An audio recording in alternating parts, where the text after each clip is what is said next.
Hello, everyone. Welcome back to my channel. My name is Sandy Glaze. I'm a personal transformation and self-development coach. And today is January 12th, 2024. And this is the first video that I'm putting out this year. A lot of things were happening and a lot of interesting things happening in the news. So it just took me time just to sit back and really sense the energy changes. And I'm very happy to have Desiree Holmes Sherini back on as my guest to talk today. And what we're going to discuss, what's coming up is with all the different information coming out, how people are identifying to different ego aspects of self. Like there's many egos. So that's what we're going to talk about today and see if we can help people to be able to lose their attachment to whatever it is that they think.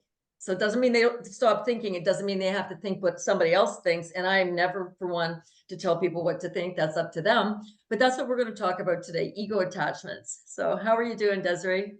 I'm doing pretty well. Glad to be here, Sandy. Thanks for having me again. Yes, very nice, right? We haven't done a video in a long time. I know we both have been busy with different things, but it's wonderful to have you back on. So it was interesting. Why I wanted to talk about egos and things along that line. Something came up today, and people were identifying with their religious ego. And it was really funny how they would block off different information or they're not sure about it. And it's okay because how information comes in, you got to decide if it makes sense for you, doesn't make sense for you, the timing of it. But it was really interesting how people identified with that word. And when I said, so the word was Christian. And when I said there's 3,700 different sects of Christianity in the United States alone, I go, two people don't agree what it means to be Christian. So like, why do I have to accept that that's a superior stance?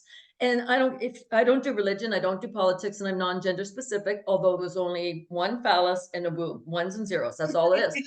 But so it's just kind of interesting how this all started coming about today. And it was really good dialogue. Nobody was rude or anything like that, but people are really starting to open up and look at their attachment. But how do we grow as a humanity? So I'm asking you this, Desiree. How do we grow as a humanity if people are identified with egos? Because and I want to add one thing to it. So then we also started talking about what's going wrong in universities. Well, other people got their back up because they were associated with the university.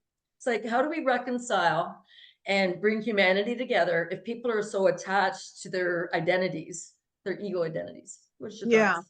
thoughts? It's a global issue.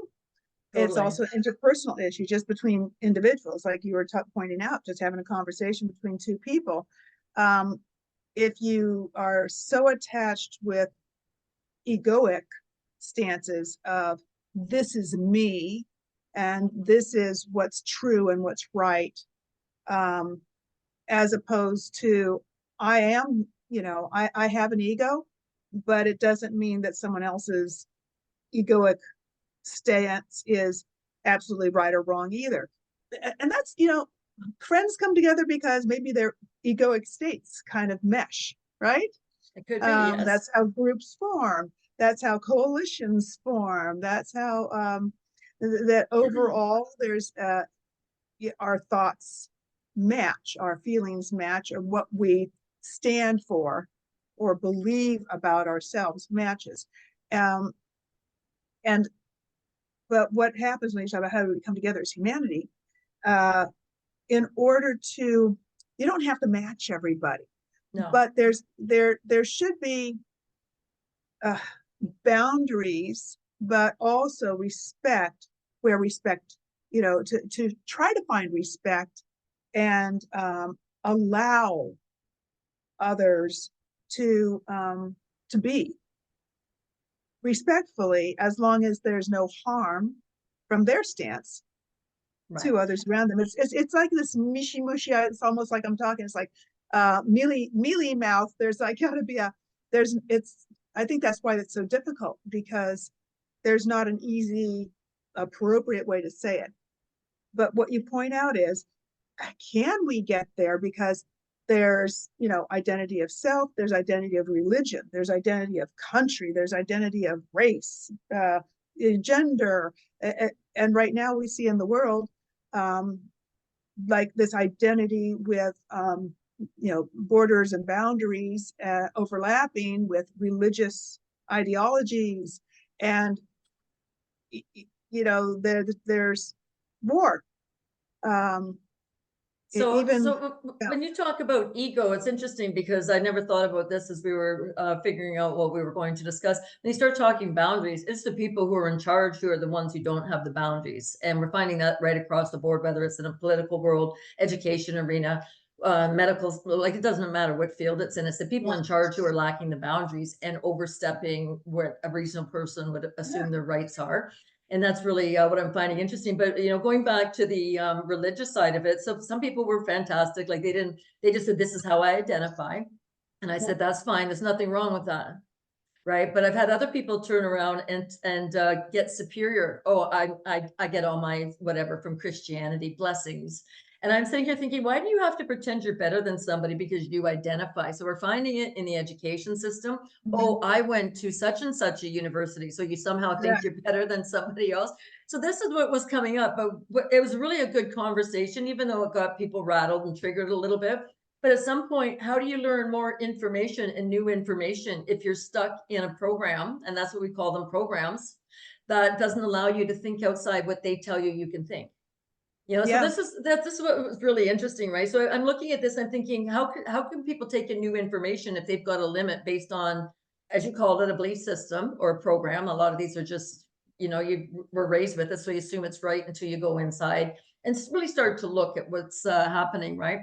So it's just an interesting conversation because it brought their awareness up, that there's other things going on, but it also is like people say, "Oh, my religion won't go through that." Well, then what are we here for? If you're an education system, how did religion get into it? You know what I mean? If like, mhm, so there's so much overlap, or even what's the reverse of the overlap? Like limits to what people can talk about. I've had that happen so many times. My religion won't go for that. We're talking education. What's this have to do with your religion? yeah, So that those are the egos that I think we need to recognize. We all have them. I've had them at different times. I can't think of anything right now because I've done so much work trying to figure out, how to keep my energy aligned and stay in my own lane, keep my boundaries healthy, that kind of stuff, right? yeah. But no, that's what I found, that people don't even identify that these are programs. And I think you talked about the university. I think part of the problem, university, religion, or whatever it is, especially when there's a program or a identity for the school or the whatever it is, that people they limit themselves or expand themselves to that everything about that identifies with them. So you mentioned someone from, works at a university and you're like, oh, what those universities are doing. No, they're not. That's not, that's, Totally, it's they a get denial. defensive as if you've insulted them when it's not every person in the university, but there's an overarching perhaps program being pushed forth. And that doesn't mean everybody in that university, from the janitor to the head of the school, are part of the program. There are people within groups that have varying identities, thoughts, and beliefs. So among Christians, like you point out, such a wide range of those who identify as Christian. And one Christian church might totally disagree with another Christian church as far as their doctrine and as far as what they believe. And that's why there's, a church here, a church there, a church there. I don't like that church. They say this. Oh, So that church has that's my done that. point. My point is though that they all say I identify as this, but they don't agree. So then why are you identifying that as that? It's almost like they're labels that we're talking about, that they have a label that they have to identify with, whether it's like you said, like the universities, and whether it's a sports team. Let's say, given as an example, they Yeah. have to identify with the sports team or something along that line. But I just thought, as I'm looking at these, like the people today, it was nothing wrong or anything like that, but I'm looking at it and I'm watching them get rattled because they're thinking outside the box. And I'm thinking outside the box and trying to introduce new ideas. And I don't believe anybody needs to be in control of somebody else. I think that's one of the biggest problems we have. And I know in Canada, they say Canadians need to heal. I don't agree. I think Canadians need to grow up emotionally. Like that's what I think is missing. There's an immaturity and a cowardice. And one of the women came up with that today too, acknowledging that there's a cowardice in our just how we go about life in Canada, right? We don't really speak up and things like that. But it's just interesting that like the ego is watching them rear their heads, and I'm like, but these are people who are trying to make change happen, but they got to go at their own rate. And what is so interesting about that? Who gets to say what the right speed is? Yeah. Yeah. Some And people, it's just like school, that, everybody's at a different level, and unfortunately, over education wise, that over the past probably 40 years, what they started doing, at least here in the US, is teaching to the lowest common denominator, so that, kids that excel interesting. are bored. So that's why they had these AP programs or stuff like that. But then guess what you have? You have, separation, or some places there, anyway, but that's, so they, and I think this kind of goes to the whole idea of identifying with the group again, is if you, it is normal and natural to say, like you just said, Canadians, but obviously not every Canadian is, not courageous. Not every Canadian is, but in general, maybe as a population, right? Um, So that's I interesting feel like about I'm the going, education. it's like, yeah, it's like I feel like there's this, but then there's that. And if I just identify as, say, if I just identify as whatever, an American, then it's like, Doesn't mean anything. well, It's a label. yeah. So this is And good that you said that, because I didn't even catch myself when I said Canadians, because you can't speak for, we don't speak for everybody, right? It's about being in competition with yourself and being the best person you can be. But it was interesting what you said about the lowest common denominator in education is the lowest. That's exactly the inverted system that they're mhm, pushing through here. They don't want superior people. They want mediocrity at best. Right. So yeah. that's really interesting. Just from what I'm noticing about the focuses in different communities and things like that. But do you have any suggestions for people how to reconcile their ego, or how to stay Um, open to new information? yeah, I think because, on the topic of what we're talking about is identifying with a certain group, or saying this is right and that is wrong because this is what my group says. Yes. That if people, and, I teach and talk about intuition a lot. Yes. Um, I think it's important for people to start from the inside out, know who you are, take time with yourself, and, define your own values. What are your own values? What's important to you and why? You have to know As the why, otherwise it could be just yeah, another program. yeah, exactly. Well, why does that matter to me? Right. So, as an exercise, to sit down and say, write out, I am. And then, which of those things do you like about yourself? Which don't you like? Where did these things come from? And then say, step out in your community. I am, a Washingtonian. I don't identify really with the Washingtonian atmosphere. So I am a displaced Southern California girl. but but I don't identify with California right now either, as far as the politically. But you see what I'm saying? So it's like I Yes. am. So kind of really start to reflect on, and this is talking about your personal ego. When you say I am, and then say, okay, this is me. How do I fit in this group, and what parts of this group do I agree with, and why? And what parts of this group maybe am I really what I'm saying this is? So, for example, you brought up Christianity. So there are some people that, because they identify strongly with their faith, whatever it is, that they won't listen to something, a point of view or opinion, if it's not in the proper semantics for them. Totally. If you don't use the words, right? Then on the other hand, I have, people I know that they're so anti-religion that if you use the word God, they're turned. I don't want to talk about anything about that God stuff, right? But if I say universe, they're like, oh yeah. Source, yeah. I believe there's a source, yeah, a higher good. Oh, okay, good. Are we? Can we talk about this now then? But if I had said God, so it's sorry. It's just interesting how this is for someone to reflect on and review. Where do you find yourself not, interacting where you could maybe have a better relationship and communication, not just individually, but between groups, if you were to reframe what they're saying into the words that you would use? So that was a long answer to. Yes, I don't know how easy that would be for people to do that. And it's interesting because I like how you talked about the values, because basically you have to go in and build your inner foundation first and identify with what you believe in. If you say, I identify with a religion, again, what about that religion do you agree with and do you disagree with? Because as soon as we come up with another, a label.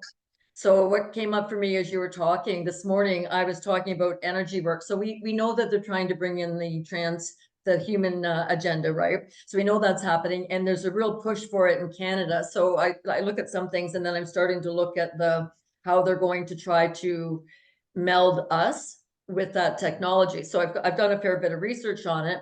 And it's interesting because when I tried to explain this to somebody today, I was told that it sounds very new agey.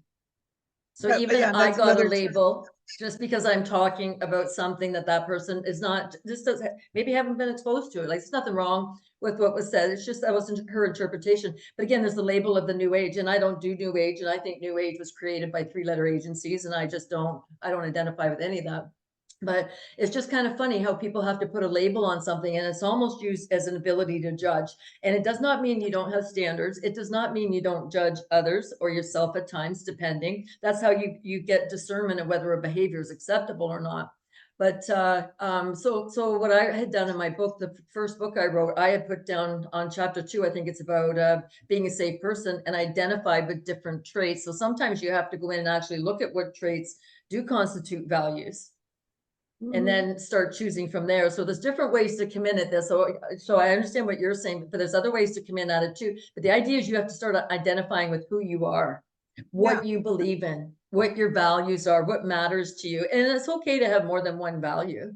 Like sometimes people maybe have 4 or 5 values. If you get too many, I think it can be complicated, because then you're pulled in too many different directions. But no, I just thought, as we're trying to move forward with humanity's evolution, and what I'm noticing is people are still getting stuck, and even though they might be at a higher level of knowing than other people, they still get stuck with their own conflicts and labeling. Like, it's almost like the fight is going all the way up and following them up the ladder, right? So that's why I was just curious as to what we can offer people for advice. But the other thing I was going to say, if you want to reconcile your ego, let go of the outcomes. As long as you're not causing harm to another or accepting harmful behavior from another, let go of the outcome and say, show me what's true. And then that brings on your intuition as well, and brings on your own ability to discern and use your own common sense or what you know about it. And what was really interesting today, that one person said, she goes, I don't know if I believe that. And she goes, I don't know if I don't believe that. And I said, why do you have to decide now? Like, don't put any pressure. And I remember when I was first starting to wake up and figure some of this stuff out, I would learn something, and I think, I don't know if I believe that or not. But you don't have to act on it, or you don't have to make a decision. And then what I found was there would be other supporting information. Sometimes it wouldn't come in for like 6 or 8 months.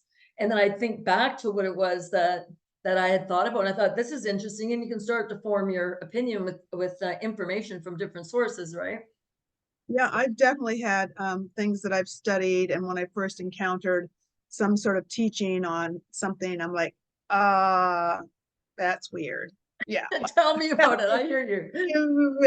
I'm sorry. And everyone else in the room is like, uh-huh. And I'm like, yeah, okay, I got to think about that one.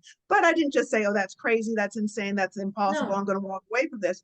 And then within like a year or two, then I found, here's always my kind of like my basis based on doing psychological studies, like actually doing what's research, the 3 points of agreement from disparate separate validators, right? So I've had stuff where it was off the wall, but then I found references and things that from 3 different sources, totally unrelated in time and space and source, saying the same thing. And I was like, okay, all right, then that's interesting. How about that? And I remember when I thought that was insane, but hey, it makes sense now. Or even if it doesn't make sense, then I'm like, this must be a thing. And I just never do it. And that's happened a few times. And if we are just Yes. open to the information to come in, this reminds me of the whole idea about, depending on the terms you use, manifesting or intention setting, or putting yourself, thoughts into actions. So the more you pay attention to something, the more you're going to see of it, right? Whether it's anger or happiness, whether it's, I'm always like intending to find a penny, and so I have a huge collection of found pennies. There's always there, and it's always so fun. I'm like, oh, there's my penny. I get out of a parking spot. There it is. Thank you. Right. And but I'm open to it. So Yes. if you open the door to information, and like you say, let go of the outcome, don't think of it as right or wrong, or looking for proof, but looking for information. And Definitely. that thing about letting go of the outcome is really important, especially when you're dealing with somebody. You commented on the person where you shared some information or something that was going to happen, and the response was, I get all mine from Christianity, blessings, which is a little passive aggressive dig. It feels as though like what you're doing is wrong, seems Right. to be, and because I'm right and you're wrong. That seems to be like, if it didn't seem like, oh, thank you for sharing this information. Totally. I'm comfortable with my process and I'm not interested. Or don't reply at all. Just say no thanks. Right. Right. That's that But that, superiority and that ego attachment that somehow you mhm, think your group is better than other yeah, people. We're never going to get along if people are thinking that about any of their group, right? But yeah, it's interesting. I'm thinking of a different person, and she goes, I don't know if I believe you or not. When I was telling her about this stuff, and other people have heard me speak, so they were open to what I was saying. Anyways, yeah, and I said, I don't need you to believe me. I never asked you to believe me. I asked you to use your own discernment and just consider this. Like, it's not about. yes, And so that made it feel better that it wasn't controlling, because that's ultimately what this all comes down to: people having to control somebody else, control their thoughts, control their belief systems, and what have you, right? But and yes, the other thing with when you're open to whatever the outcome is, it's okay to be wrong. Like yeah, I'm wrong about some things, but it doesn't matter, because what happens is you might get another piece of information in later and makes you change your opinion about something, or even completes the picture even bigger than what it was before. So it's yeah. okay to be wrong, and then see what happens, right? So And it's okay to let other people be wrong.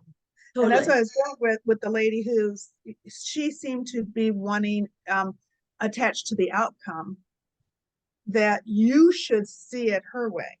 Do you know So what I there's mean? a lot of Yes. codependence is what I'm seeing showing up in people right now. So again, they've Mhm. got to be right. So for them to be right, you have to be wrong. Yes.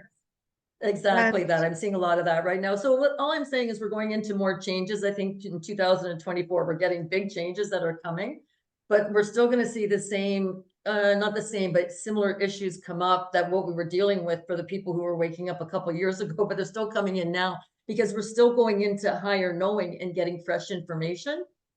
So it's really important that we do check our use of labels and egos and things like that. And when you look at labels, words can be, especially the English language, they can be duplicitous and they yeah, can be omitting things. But I'm even going to use the word, people are using indoctrination a lot lately, in ideology. This sounds like an ideology. What does that mean when everybody has a different interpretation of the word? What does right. indoctrination mean when everybody has a different idea of what it means to indoctrinate? Does that mean to manipulate? Does that mean to control thinking?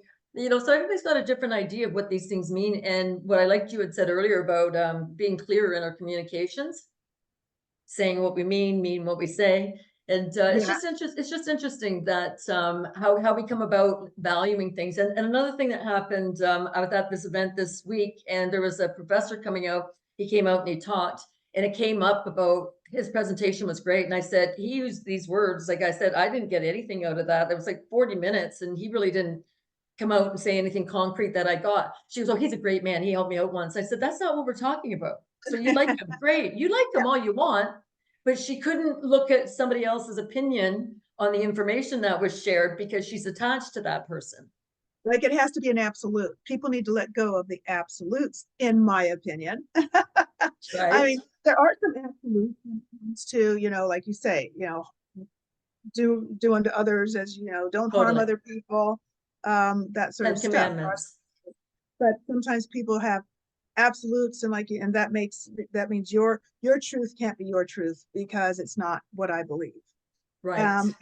And therefore, you know, a classic example would be extremes in religious beliefs. You know, Totally. well, you know, you can't exist unless you are my religion.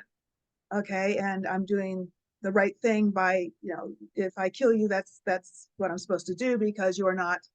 Yeah, yeah, and it's kind of ironic because all you got to do is say the words. Okay, you're safe.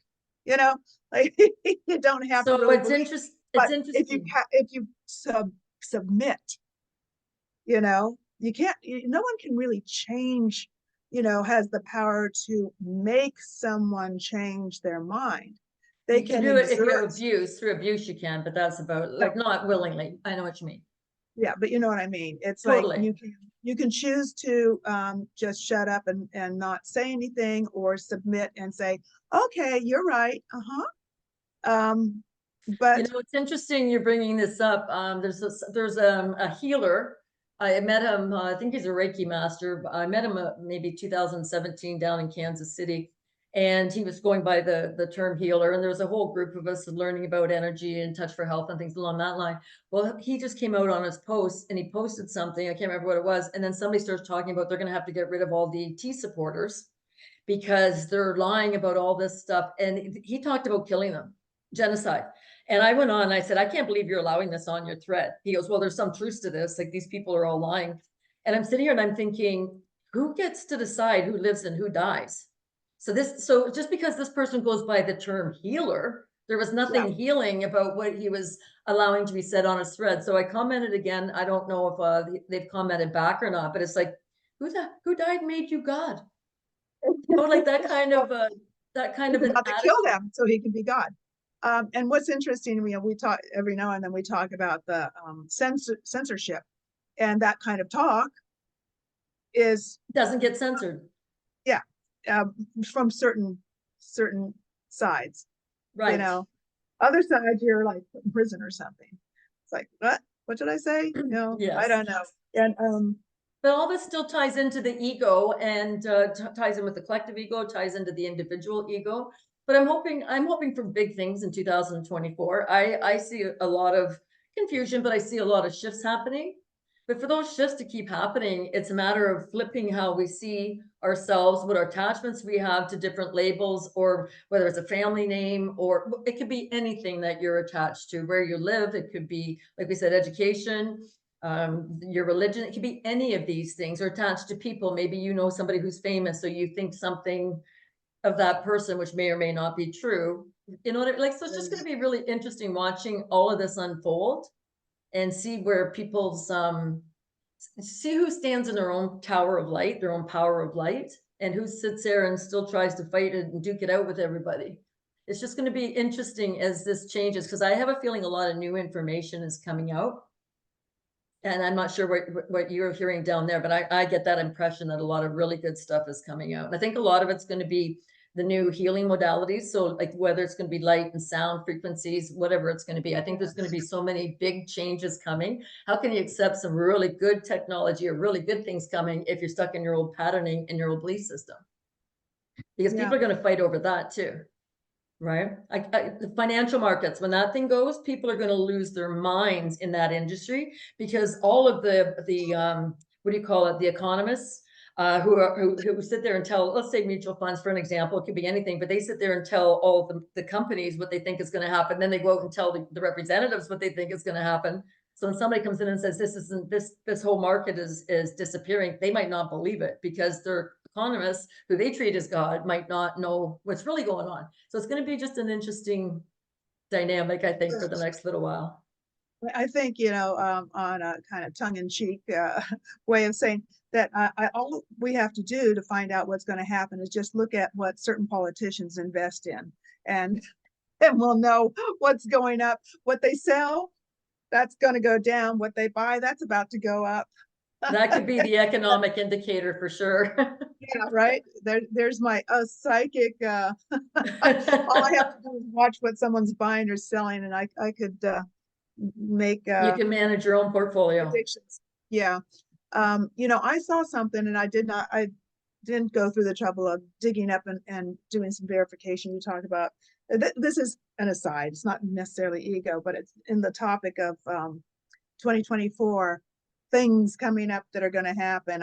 You talked about the banks. I saw somebody posted something that JP Morgan Bank or whatever in an internal memo said something about the likelihood of a current president making it or not to the elections, and the likelihood that person might step down because of health reasons. And that was, somebody says, this was an internal memo, it just got leaked, blah, blah, blah. I'm like, well, you know, that's actually makes perfect sense, but they were saying this is going to happen. You know, and then So it's they the already question know. was, who's really running the show, right?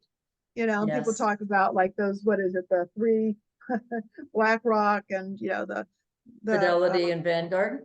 yeah. It's like, oh, okay, so there's that prediction. Yes. Also along kind of the more esoteric edge, I decided, I posted on my YouTube, I decided to do a tarot reading for the US for the 2024. Just kind of like, it's not something I normally do. I'm like, what the heck? Let's No just see. And reason. Yeah, why not? I did a month by month. I'm really curious if, you know, how accurate this might be. But in May, there was the High Priestess card, which is like something that we don't know, something that we have no awareness of yet, something that's, you know, it's kind of like a mystery event, you know, is going to reveal itself in May. And the card in the next one was sort of like the next month was head in the clouds, like kind of lost, kind of like what just happened. So I'm curious, you know, if, you know, keep me posted. I'll keep you posted. There you go. If May and June don't bring some sort of a revelation or something that shifts. You know, do you know what's coming up for me? I'm just thinking about what you're saying there. Think about 2020, the election, because then people after that, their heads were in the clouds going, what just happened? But we didn't see the sleight of hand and what have you behind the scenes. But so that could very easy. I know that's not coming up again, but that could be very easily an example of where there's a sleight of hand and we're all like, what? Yeah. Who knows? Well, the good news was the end of the year, as it went on, things looked very interesting. I'll have to, you know, share it with you separately if you want, but it did end up with positive cards for the overall, you know. And I believe that's happening based on the astrology as well. So the planets are saying 2024, it's going to be a bumpy year for some will go up and some will come down, but it is going to level out. Like I think it's going to be the end of a 6-year cycle. So it's going to level out at the end of the year. And I have a feeling 25 is going to be an amazing year as well. I have no idea why, but I think the planets are going to start settling down a little bit. So it's going to be interesting, right? Those planets need to calm down and get out of their egos. You know, another side thing is, you know, we talk about planets and like the Roman gods and based on the planets and all this, and talk about ego, right? Yes. Even planets have an ego. What is that, right? And we assign ego states to things as humans. We you know, assign these personality types and these associations. So it's just a fascinating thing about humans to assign, to label, you know. And it is interesting because they do have personalities, all the planets. Like they have personalities associated with them, right? But you're right about the egos. And sometimes there's planets that are in detriment or exile to each other. And sometimes they're not, like they're in favor for you. Like they're in where they're supposed to be on your chart, your birth chart. So they're a benefit to you. So it is kind of interesting how that all plays out. And that's really interesting on the egos, because I've never addressed planets and egos, but why wouldn't they, if they all have different personalities associated to them? So Yeah, Interesting from a stuff. long time ago. Yeah. Yes. Anyway, so the egos, individual egos, cultural, All the above. all of it is just, yeah, if we can let go of that outcome and not have to have someone else be wrong for us to be right, that would really smooth out some bumps and roads and calm waters a lot. And Totally, just I think so.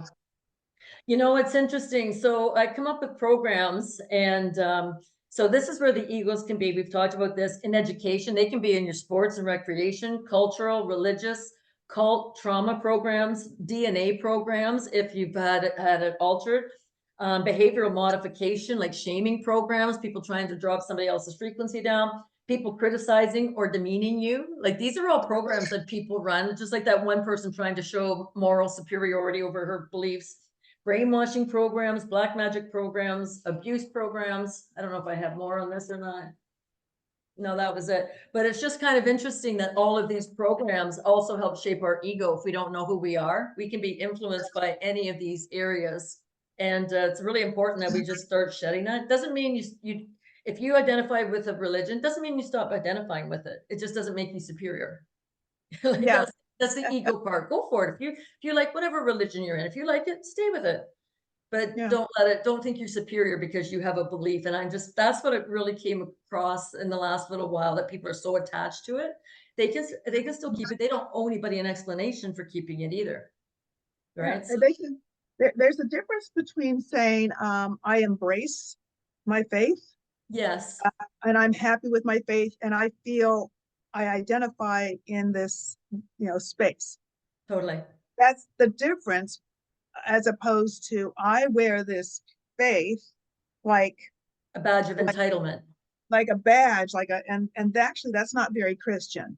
No. The goal of Christianity is much more, ideally, Yes. is much more in embracing rather than Love it. reject. Totally. Yeah, And I'm not putting down any of the religions. I'm making that clear. If anybody puts a comment in there that I'm putting it down, I'm just going to delete it. yeah. But It's like, I'm just using that as an example, that because it tripped people up today. But we all have to look at these things and look at ourselves and how are we responding to this? Is this belief? Is this label? Is it programming me to behave a certain way that maybe is not in my best interest or others' best interest? You know, like yeah, just go inside and have a good little peek in there and just see what your programs are, or if you're like the outcome, if you're attached to an outcome, then you've got a control to win. And it's just, that's not good either. But yeah. Desiree, I am so grateful that you joined me again today. Do you have any final words you'd like to share with everybody? Well, let's see, judge not lest ye be judged. Um, but no, that's I think it's a good conversation. I think that people need to hold up a mirror to themselves and say, am I reflecting what I say I believe? Totally. What You're walking and am talking. I really living from my true values, or am I, you know, wearing them like, it's something more important? Accessories. Yeah. Yes. So no, I think that's really good, and really getting to know who you are. And it's okay with all of the information coming in. We're all changing too. So it's okay to go back and revisit your values, even if you don't think that you're using it with your ego attached to it. Go back and just revisit them and just see, do I still feel this way? Have I changed? What else and new have I brought into my life that maybe is replacing one of these other things? Because as we have new information, we're going to keep rolling. It's almost like a tumbleweed. We're going to keep rolling and turning over as we start to elevate in frequency and in knowing, like with the ascension that's coming, right? So I'm very grateful for where we're at right now. I think great things are coming. I know there's a lot of confusion and a lot of nonsense, but we had to see that to bring the light in. So that's what Yeah. I'd like to leave everybody with. So Desiree, as usual, I will put your information in the description box and people can find you there. And thank you very much. I really appreciate chatting with you. I've missed you. We haven't talked in a long time, but maybe this year we'll get back on track. Like hopefully that's I what always will enjoy happen. it. Yeah, we always Yes, have me too. something fun to talk about. So Yes, always, right? So everybody take care. Enjoy the rest of 2024. And I'm sure we'll be back in touch at some point in the near future. Take care. Bye-bye.